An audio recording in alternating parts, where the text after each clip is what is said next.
Well, colleagues and friends, welcome back to the Bold by Choice podcast. We're really excited because this season we're talking about board governance, some of the tensions and some of the strategies and successes that really strong boards use in our experience. And one of the quickest ways that governance cultures can become unhealthy isn't always through things like conflict, but through the kinds of questions that boards allow themselves to ask each other over time. We know that questions shape culture. And around here, we say strong boards ask wise questions because questions can bring out clarity. Questions sometimes can create a little bit of fear. Some invite reflection, others really deep understanding. And so we know that boards often don't even realize that the questions that they ask themselves are really forming and shaping that culture. So today's conversation is going to explore what happens when boards shift from seeking quick answers to asking really strong questions to seek deeper understanding. And you all have heard it before. You have some returning voices to the show this time. And today we are joined by Mary Bradley, the Chief Operating Officer of the National Charter Schools Institute. Mary, welcome back to the show. Oh, Vashaunta, it's great to be here. Thanks for having me. We're so glad that you're here. I know that you have done a ton of trainings with boards, workshops, strategic planning, webinars, et cetera, over your career. So you've seen and you've heard and you've witnessed a lot. So I can't wait to unpack some of the stories that you have around this wise questions theme. Yeah, wise questions. I love that we're posing it this way because it really shifts, like you mentioned, the immediate answers to deeper understanding. And by having open-ended or different types of questions that dig deeper, it's not being accusatory, it's not challenging the leader necessarily, it's working alongside them, and it leads to deeper thinking of not only the board but also the leader together.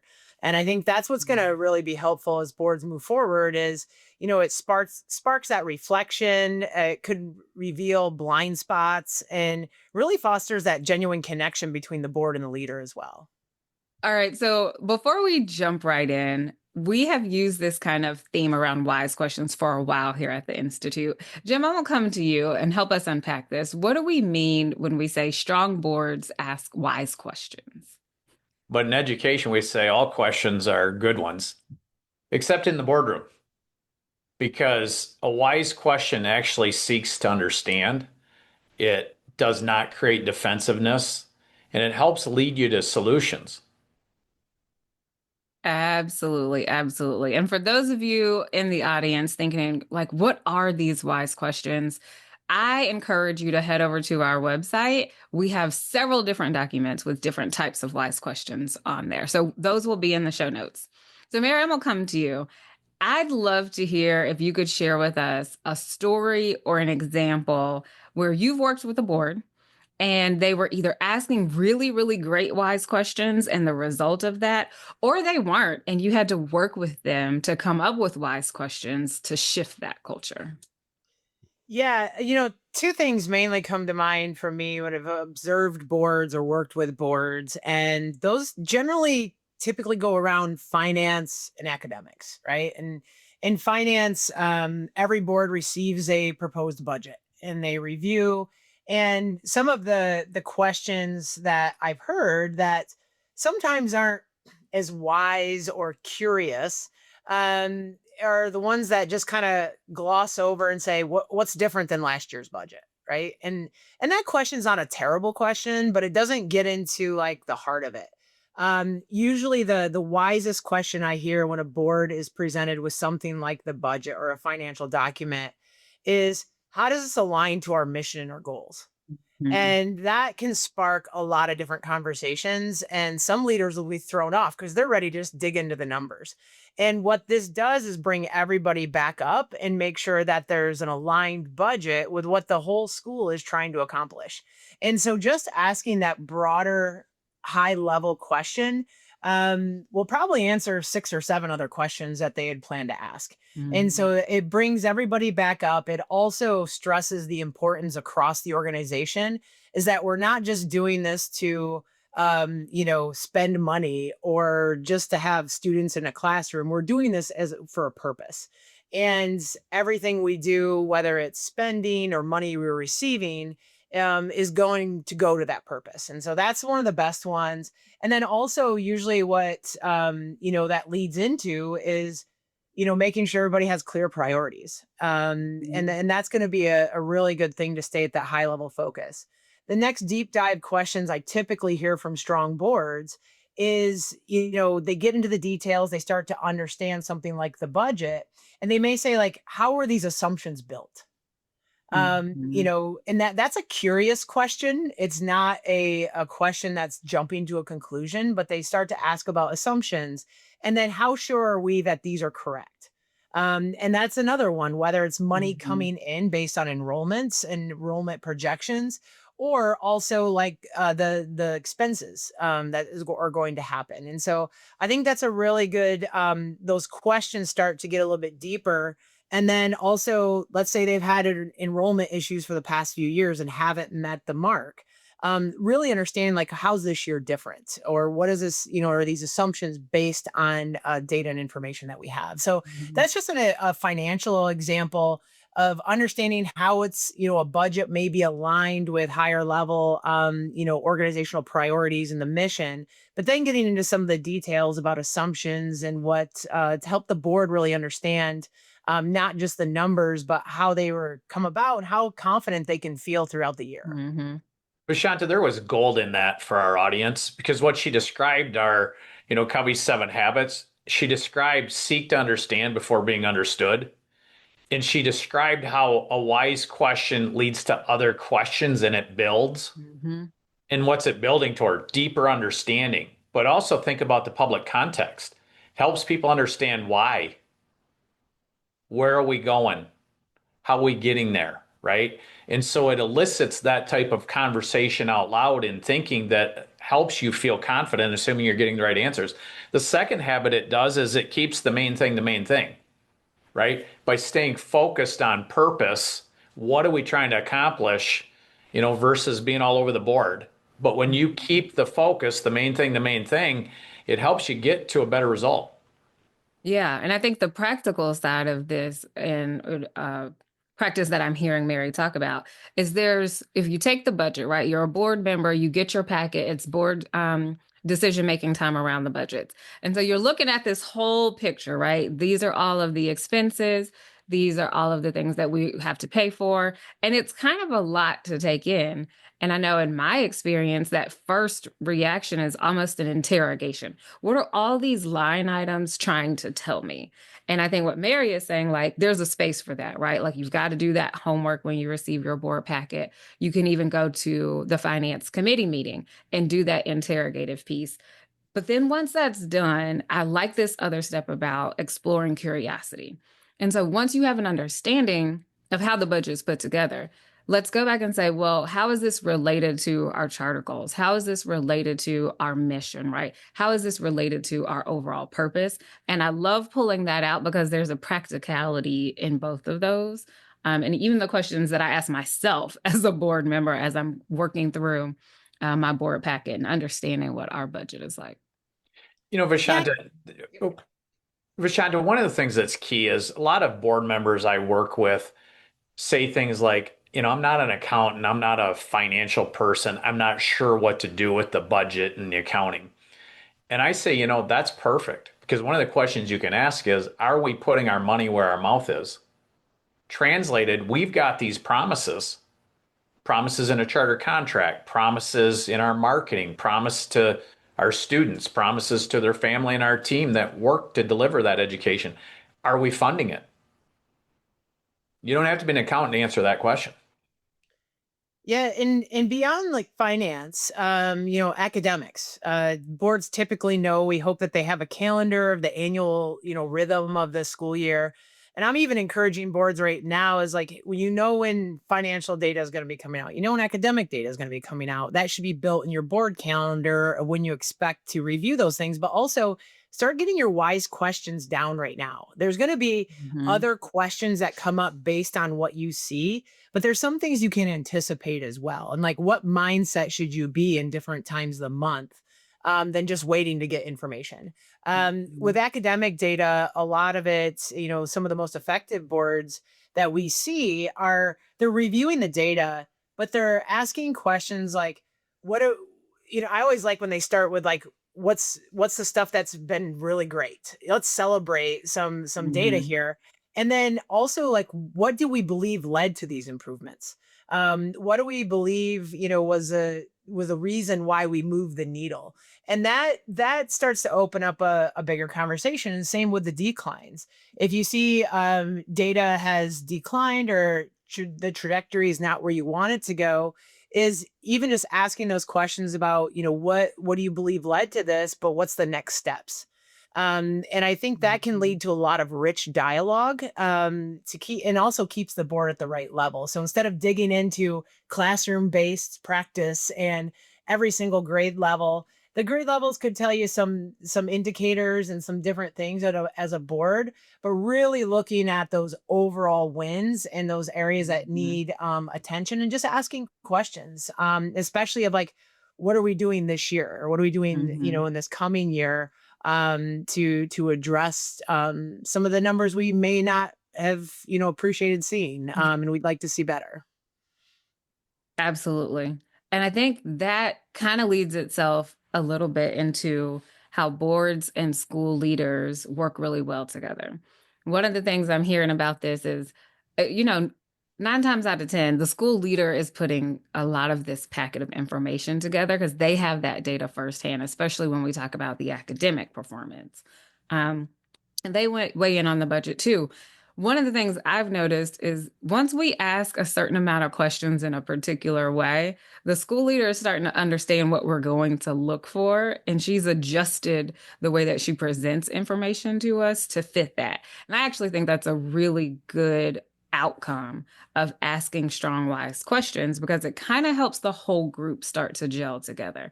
So, for school leaders out there, I'm encouraging you to think about when you're presenting information and data to your board, knowing that boards will likely want to see the connection. How does this proposal, this budget, this academic data relate to our overall charter goals?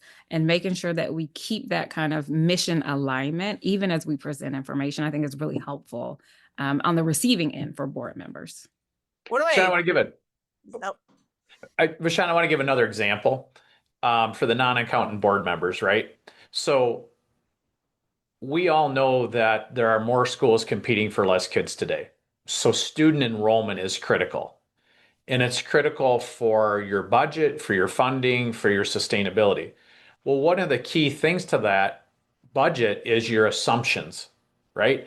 So when you start looking back, how good are we at forecasting? How close do our assumptions come to be? And you start looking back at 3 to 5 years of that, which you can start to see as a pattern and a trend. We're good at forecasting or we're not. We over forecast or we under forecast, or we're right on. And all of a sudden, it allows you to then to start looking at some historical data and trends and applying it in a proactive, constructive way to like, are these the best forecasts we can provide? yeah. To build upon that too, one of my favorite questions that I've heard boards ask recently is they don't just look internally. They're saying what's changing in the community, what's changing Mhm. in the environment that we should be aware of or that you've noticed to their school leader. And to that point, whether there's contraction in, the population, especially the K-12 arena, or there's changes that are happening and shifts demographically. It's really good that the board members understand not just what's happening today in the walls of our school, but what's happening outside that we need to be aware of in the next year, 2 years, 3 years. Mhm. And I think it's really good to be thinking proactively. The other question I love to hear boards ask their school leader is, what do you need? Mhm. How can we best support you this coming year? how can we best support your team? Questions about, how's the team doing even mid-year, or, after testing is like, how did things go? So even those like more casual conversations, and just asking the school leaders, like, how can we best support you this year? How are you Mhm. doing? Those go a long way into relationships and helps to build that, mutual trust and respect, but also that, sends the signal that we're here as a team. And that's a really critical piece with the board and school leadership relationship. Yeah. Well, before we start heading towards our closers, you've mentioned something about a calendar. And I want to kind of come back to that a little bit and give a little bit more breath, because I think that's like a major key for boards, especially board chairs, thinking about how to use their summer wisely.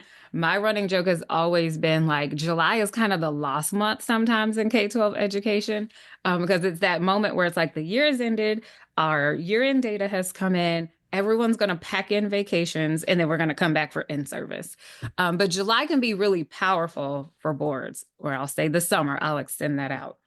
So can you give a little bit of breath, share more of your thoughts around the power of building out that annual calendar and making sure that the time in the summer is spent really, really usefully for boards? Yeah, so for a lot of boards, the summer is the most valuable time. Like you mentioned, when we get into the summer, everyone wants to go, and take a breath. And it's really time to take a breath, celebrate, but then, okay, what's next into the school year? So that July and August, most schools do not have students and team members in the building. That's a time where you can step back, reflect, and then how do we move forward in the best way possible? And so I really encourage boards to embrace those times. If they have, some people call them board retreats. We like to call them board advances. And they take that time to really reflect, but move forward effectively together with their leadership team. And whether it's setting priorities, setting your calendar to know, we know most of the things that are going to happen in a school year. A school year has a rhythm, it has a feel. Things generally come out at the same time. You're addressing and discussing things typically on the same cadence every year.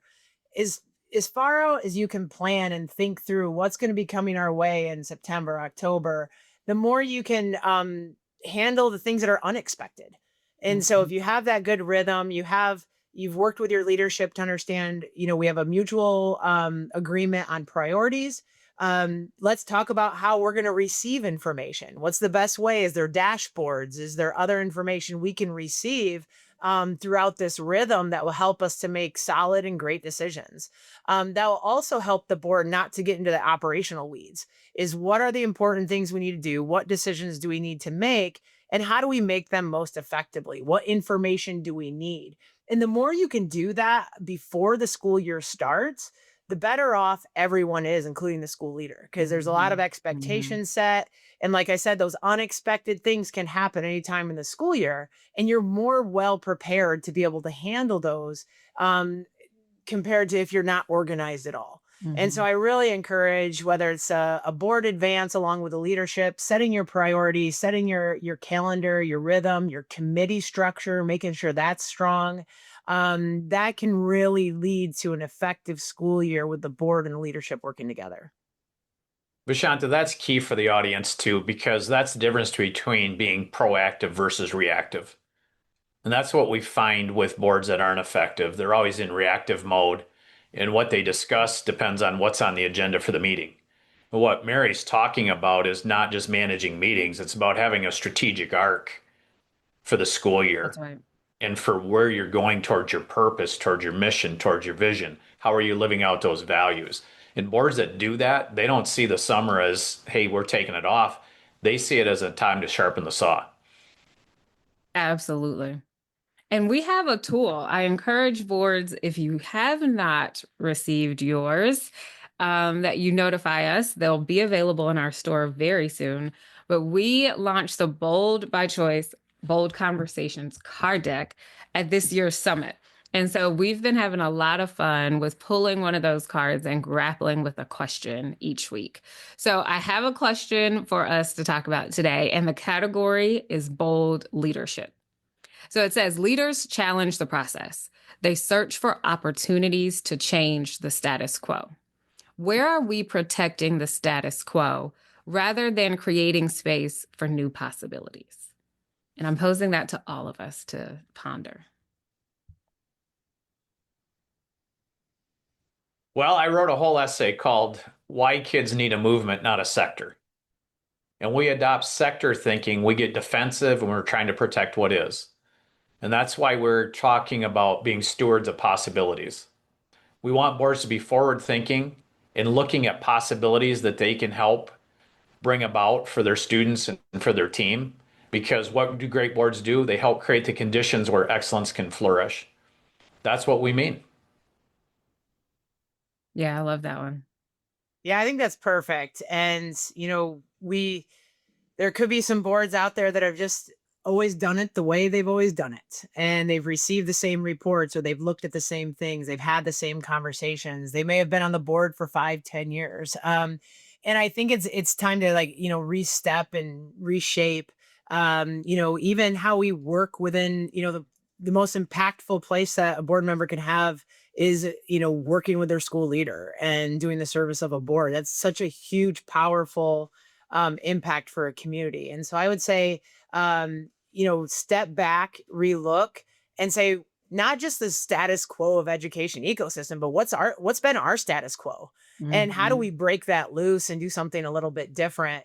And Vashanta also say, I want to work in here. We were talking a little bit about wise questions and being curious. And one of my favorite scenes in a show is with Ted Lasso when he's playing darts.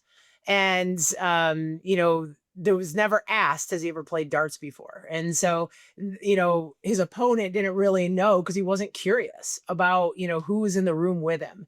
And so I just encourage boards as be curious, not judgmental. When you think about what questions you want to ask, when you think about, what your wonderings are, lean into curiosity. You don't know all the answers all the time. You may have some assumptions, but stay curious. And that's how we bust through the status quo, I think, more than not just at the board meetings, but in general, what's out there, what's possible, and how can I play an effective role in that? Oh, I love that one. That was related to my answer a little bit. I was going to say, with our people. So sometimes with boards, it's really easy to get in the rhythm of like who your normal attendees are at board meetings. And I want to encourage all boards to think about who's not getting invited and how can they start to have an invitation into the board meetings. And even challenging the flexibility. If it's not a good time for where teachers could participate, how could it shift so that more teachers who would want to participate can do that? So I think when we think about our people who's participating in board meetings, how do we open that up and remain flexible and innovative? Yeah, parent voice, student voice. There's a lot of voices out there that can be really beneficial. I just want to double down on that for the boards listening. And you think, hey, we can take the summer off. It's a great time to learn something. And you can bring a guest speaker into a meeting and let them teach you about where things are at with testing, with curricular programming, with a particular program. There is so much to learn. You could also bring in a demographer, talk about birth rates and economic patterns and trends in your community. So board members, be eager to learn. It's a good segue into this week's boardroom moment. So our challenge for you all is at your next board meeting or your committee meeting, try to pay attention to not only the answers that are being given, but to the questions that are facilitating the conversation. Are your questions creating curiosity, or is it more like defensiveness? Are the questions creating opportunities to get more clarity or confusion? Are you doing more strategic thinking, or operationally, might there be a little bit of drift? So we want you to think about this and ask yourselves these questions at your next board meeting, because we know that it takes practice. And often, as Mary has said to us today, the strongest boards remain the most curious. So we want to encourage that. Jim, any final reflections before we close? Yeah, a friend of mine that does podcasts always says, hey, when I'm your guest, I don't want to be playing stump the chump. And what he means by that is like, don't set me up with questions that I can't answer in front of your audience.